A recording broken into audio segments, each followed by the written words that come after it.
Auzubillahiminash-shaytanir-rajim. Bismillahir-rahmanir-rahim. Dear students, Assalamu alaikum. Hopefully you are enjoying good health at your homes and studying as well.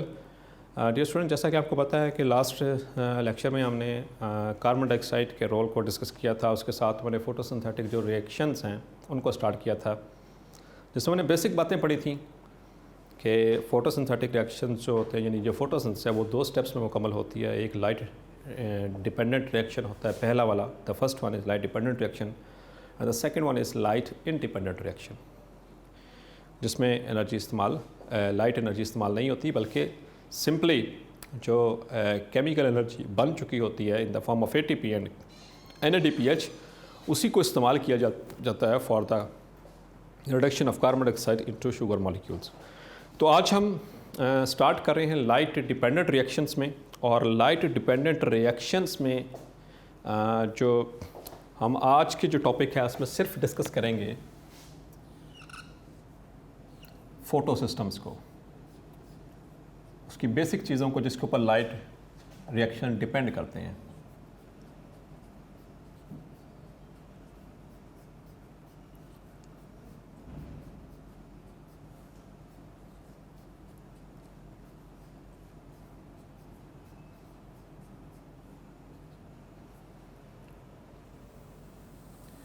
Light dependent reaction, just simply it is called as light reaction, क्योंकि ये बग़ैर solar energy के या light energy के ये possible नहीं है कि इसको ये कंडक्ट हो सके. ये बेसिक स्टेप है, फर्स्ट स्टेप है in the process of photosynthesis, और इसके वाले से मैंने आपको बताया था यही वो प्रोसेस है जिसमें इसको हम एनर्जी कन्वर्जन फेज़ भी कहते हैं.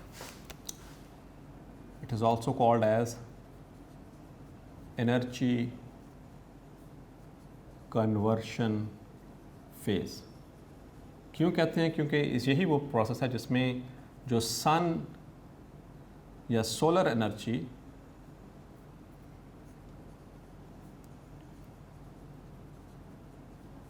is converted into chemical energy.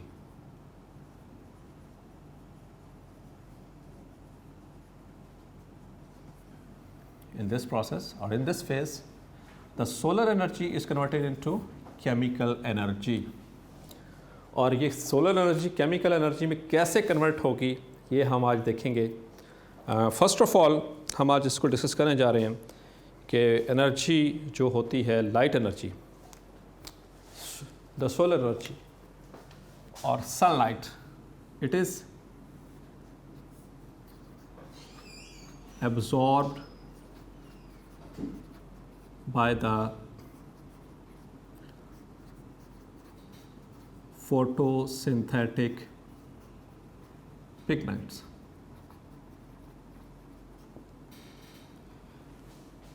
ये कौन एब्जॉर्ब करता है? फोटोसिंथेटिक पिगमेंट्स इसको एब्जॉर्ब कर रहे होते हैं.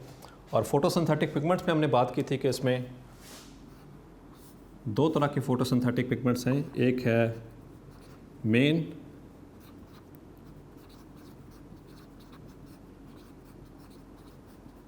photosynthetic pigment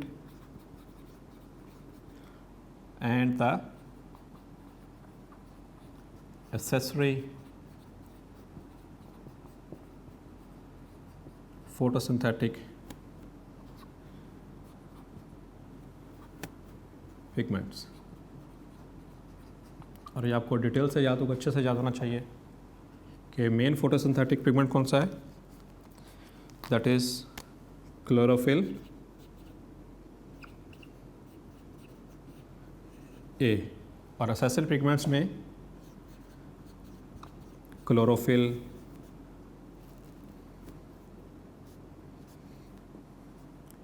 B plus the carotenoids.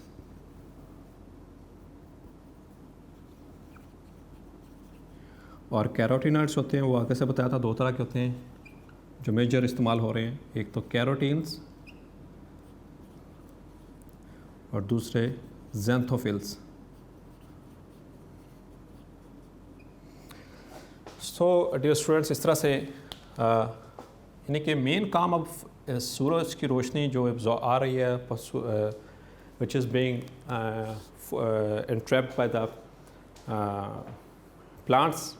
Plant के ऊपर पड़ती है और प्लांट के ऊपर जो मेजर साइट कौन सी है फोटोसिंथेसिस की, दैट इज़ वैसे तो ऑल ग्रीन पार्ट्स में, लेकिन major site is leaf. Leaf में कहाँ पर? इन द मेसोफिल टिश्यू, और मेसोफिल टिश्यू में कहाँ पर? Into the mesophyll cells which consist of a large number of chloroplast, और each mesophyll cell consist of approximately 10 to 100 chloroplast. और फिर क्लोरोप्लास्ट के स्ट्रक्चर भी आपने डिटेल से देखा था, ईच एंड एवरीथिंग. तो ये सारा प्रोसेस जो है वो बेस किसके ऊपर कर रहा है? फोटोसिंथेटिक पिगमेंट्स के ऊपर, जो कि आगे चल के इस सूरज की रोशनी को कारआमद बनाएंगी, उसमें हेल्प करेंगी, क्योंकि लाइट डिपेंडेंट है. तो लाइट आई, अब उसको, अब ये सारी लाइट जो है वो कहाँ पर एब्जॉर्ब होती है? कौन एब्जॉर्ब करता है? मैंने आपको बताया था ये दो चीज़ें. जो लाइट एब्जॉर्ब होगी सिर्फ वही फोटोसिंथेसिस में इस्तेमाल होगी, और जो लाइट रिफ्लेक्ट या ट्रांसमिट हो गई वो इस्तेमाल नहीं होगी फोटोसिंथेसिस में, वो कलर देने के लिए इस्तेमाल होगी पिगमेंट को. क्लियर? ये सारे कंसेप्ट आपका मैं पहले ऑलरेडी क्लियर कर चुका हूँ. तो ये जितने भी फोटोसिंथेटिक पिगमेंट्स हैं,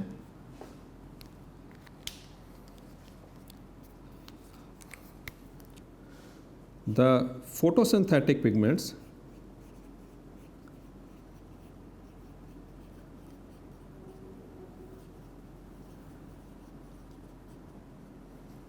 organized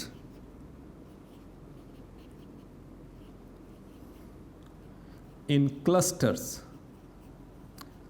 ऐसा नहीं कि एक यहाँ पड़ी है, एक वहाँ पड़ी है, एक यहाँ पड़ी है, ऐसा नहीं है. They are organized in the form of clusters. ठीक है, उन क्लस्टर यानी झुमघट्टों की शक्ल में एक जगह पे मौजूद होती हैं. And that clusters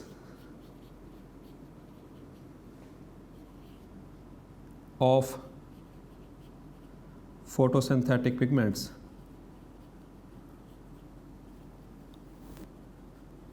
are called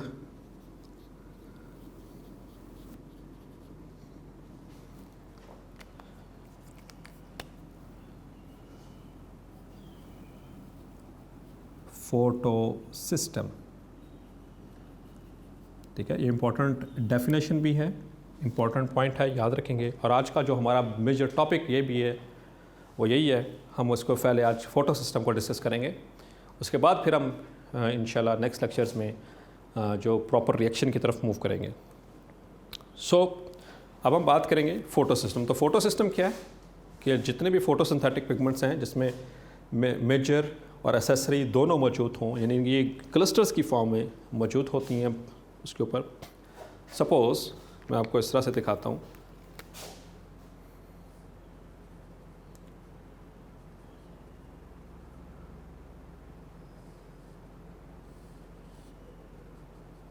this is a leaf. तो यहाँ पर मौजूद हैं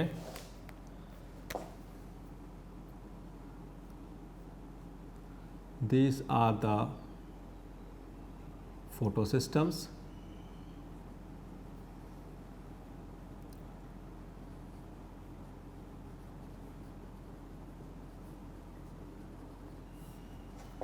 और इस फोटो सिस्टम में से एक को हम डिटेल से देखते हैं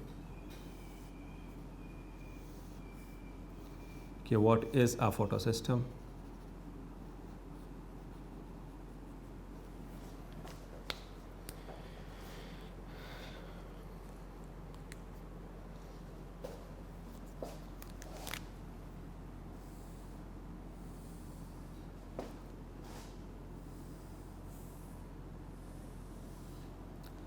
So this is what we are going to discuss.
So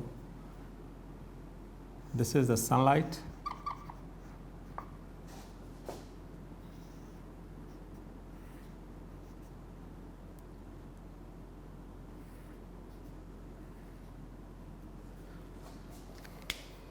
इसको लेवल कर लेते हैं।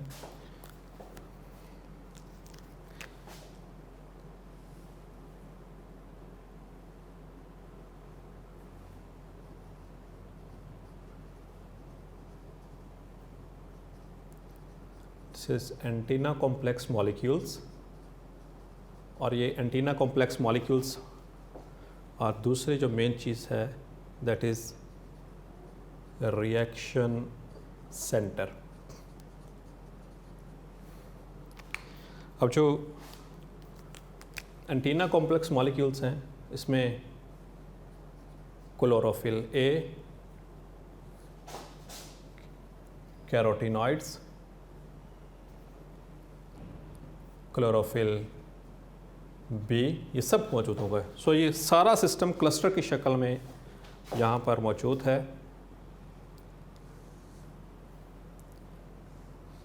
इस तरह से so this is one photo system.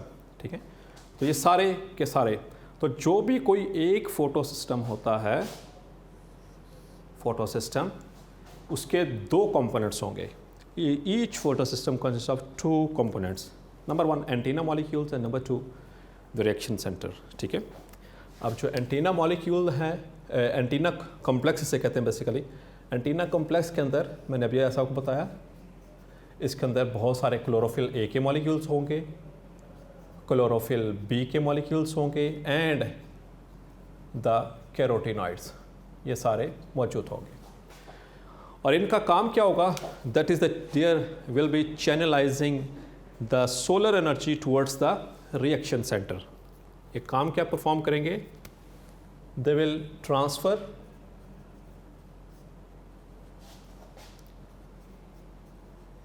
Solar energy, ये जिसको आप सनलाइट कहते हैं, towards the reaction centre, towards the reaction centre. जैसे कि सूरज की रोशनी, जैसे हमने पढ़ा था कि मुख्तलिफ तरह के, और ये सारी की सारी लाइट तो क्लोरोफिल एब्जॉर्ब नहीं कर सकते। हमने उनका मॉलिक्यूलर स्ट्रक्चर और उसका स्ट्रक्चर फार्मूला भी देखा था, उसमें डिफरेंसेस भी देखे थे, कैरोटीनॉइड्स के बारे से भी देखा था, वो कौन से वेवलेंथ को एब्जॉर्ब कर रही हैं। ठीक है, तो ये यहाँ पर आती है, ये इसके आगे इसको पास ऑन करेगी, ये आगे इनको पास ऑन करेगी, ये यहाँ से इसको पास ऑन करेगी, and ultimately they will pass on to the reaction centre. ठीक है, और रिएक्शन सेंटर में कहाँ पर, रिएक्शन सेंटर के अंदर क्लोरोफिल ए मॉलिक्यूल को ये फॉरवर्ड करेंगे। तो ये क्लोरोफिल ए मॉलिक्यूल है। अब इसको हम देखते हैं, जो रिएक्शन सेंटर है इसके अंदर ये दो कंपोनेंट्स आपको नज़र आए। दिस इज़ एक्चुअली, ये रेड बॉक्स में रिएक्शन सेंटर दो कंपोनेंट्स, एक तो इसमें होगा क्लोरोफिल ए,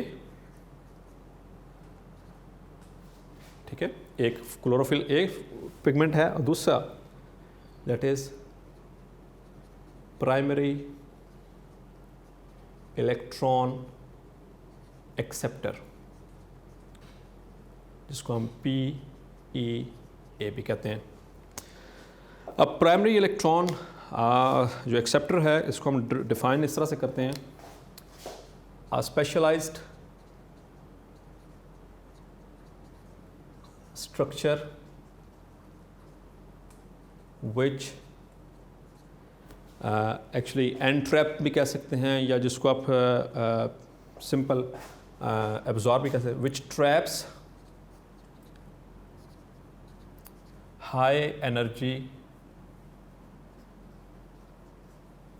electrons। ठीक है, एक तो ट्रैप किया and pass these electrons to electron transport chain या सिस्टम। ठीक है, तो ये इसकी डेफिनेशन में आ जाएगा, प्राइमरी इलेक्ट्रॉन एक्सेप्टर की, अ specialised structure or a molecule which traps high energy electrons and then these electrons pass these electrons to the electron transport chain. ठीक है, क्योंकि प्राइमरी इलेक्ट्रॉन एक्सेप्टर जो होता है इट इज़ इसके ये नियर अबाउट जो इसके electron transport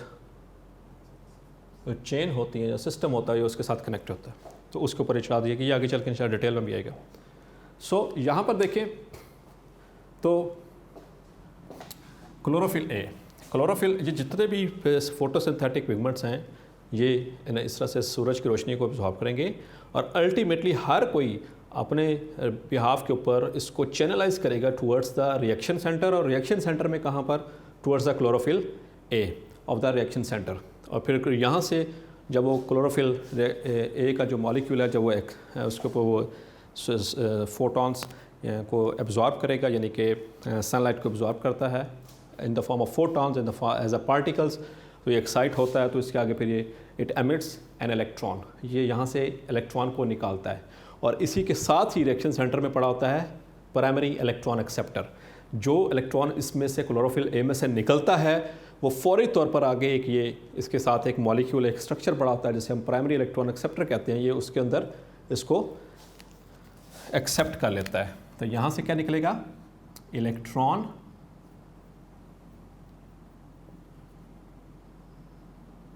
which is accepted by this primary electron acceptor. और फिर प्राइमरी इलेक्ट्रॉन एक्सेप्टर जो होता है वो अपने नियर अबाउट जो इसके साथ साथ जो पड़ी होती हैं इलेक्ट्रॉन ट्रांसपोर्ट सिस्टम्स, या जिसको हम चेन्स भी कहते हैं या सिंपल इलेक्ट्रॉन ट्रांसपोर्ट सिस्टम भी कहते हैं, उसके साथ ऊपर इसको फॉरवर्ड कर देगा, वो आगे चल कर डिटेल में आएगा। और वहाँ से फिर जब वो इलेक्ट्रॉन्स मूव करते जाते हैं दे रिलीज़ एनर्जी, और वो एनर्जी इस्तेमाल होती है for the purpose of the formation of ATP as well as the NADPH। आगे चल के इसको डिटेल में डिस्कस करेंगे नेक्स्ट लेक्चर के अंदर, क्लियर।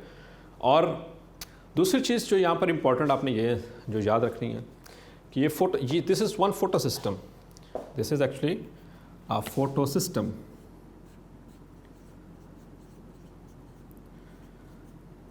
तो प्लांट्स के अंदर दो तरह के फोटो सिस्टम्स हैं। ये तो हमने इसका एक फोटो सिस्टम की हमने स्ट्रक्चर को डिस्कस कर लिया, ठीक है।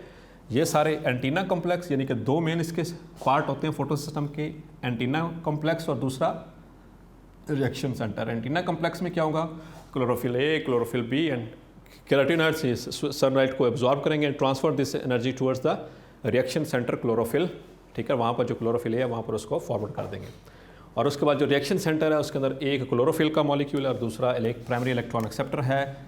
जब ये सूरज की रोशनी यहाँ तक पहुँचेगी क्लोरोफिल ए पे तो ये इट विल रिलीज़ इलेक्ट्रॉन, और यहाँ से जो इलेक्ट्रॉन निकलेगा वो प्राइमरी इलेक्ट्रॉन एक्सेप्टर उसको एक्सेप्ट करेगा और फिर आगे उसको पास ऑन कर देगा towards the passes this electron towards the electron transport chain उसकी तरफ, क्लियर। अब जो फोटो सिस्टम है ये प्लांट्स के अंदर दो तरह के होते हैं। There are two photo systems.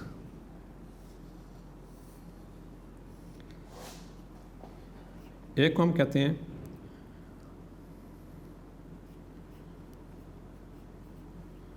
Photo system 1 और दूसरा होता है फोटो सिस्टम 2। इसको हम डिनोट करते हैं ऐसा से PS1 photo system and this is PS2। So this is second photo system. जो फोटो सिस्टम 1 है ये एब्जॉर्ब करता है 700 नैनोमीटर की लाइट, ठीक है। आपने पढ़ा था क्लोरोफिल ए की फर्दर, आपने लास्ट में पढ़ा था ना कि उसकी 4 टाइप्स हैं जो किसके भी हाफ के ऊपर है, रेड लाइट की एब्जॉर्ब की बेसमेंट के ऊपर, ठीक है। तो उसमें 4 में से एक 670 को एब्जॉर्ब कर रही थी, एक 680 को, एक 690 को और एक 700 को, ठीक है। तो जो फोटो सिस्टम 1 है वो 700 नैनोमीटर की जो सी वो रेड लाइट है उसको ये एब्जॉर्ब करता है, जबकि जो फोटो सिस्टम 2 है ये 680 नैनोमीटर वाली जो लाइट है उसको रेड लाइट उसको एब्जॉर्ब करता है। तो ये आपको मैंने ये उसकी टाइप्स में पढ़ा दिया था। अब इनकी जो नेमिंग है, ये अपनी इंपॉर्टेंट बात जो याद रखनी है, फ़ोटो सिस्टम 1 और फ़ोटो सिस्टम 2। हालांकि देख, फ़ोटो सिस्टम 1 और फ़ोटो सिस्टम 2 इनकी जो नॉमेनक्लेचर यानी इसकी जो नेमिंग है वो सिर्फ़ और सिर्फ इनकी डिस्कवरी बेस्ड है। सबसे पहले डिस्कवर हुई थी ये 700 नैनोमीटर वाली फ़ोटो सिस्टम, ठीक है, इसलिए इसको फ़ोटो सिस्टम 1 का नाम दे दिया गया। फिर उसके बाद डिस्कवर हुआ था ये फ़ोटो सिस्टम 2, ठीक है। तो फ़ोटो सिस्टम जो 2 है उसमें उसको चूँकि बाद में अब डिस्कवर हुआ तो इसलिए उसको नंबर 2 रखा गया था। हालांकि वो एब्जॉर्ब करता है 680। अगर हम नंबर के अतबार से देखें तो इसको पहले लेना चाहिए, इसको बाद में लेना चाहिए, लेकिन यहाँ पर उस एतबार से हम 1 और 2 के यहाँ पर क्लासिफिकेशन नहीं है। यहाँ पर classification it is based upon their discovery. पहले फ़ोटो सिस्टम 1 जो 700 नैनोमीटर वाला वो डिस्कवर हुआ था, इसमें जो क्लोरोफिल या रिएक्शन सेंटर की जो मेन है वो 700 नैनोमीटर्स को एब्जॉर्ब कर रही है रेड लाइट को, और जो उसके बाद जो डिस्कवर हुआ वहाँ पर वो 680 मैक्सिमम नैनोमीटर की जो सी लाइट है उसको एब्जॉर्ब कर रही होती है, इस वजह से उसका ये नाम रखा गया है। So that's all for today's lecture. इंशाल्लाह नेक्स्ट लेक्चर में हम जो नॉन साइक्लिक और साइक्लिक फॉस्फोर रिलेशन के हवाले से पढ़ेंगे। अप टिल नाउ यहाँ तक अगर कोई क्वेश्चन हो तो you can ask me in the comments box. Thank you very much.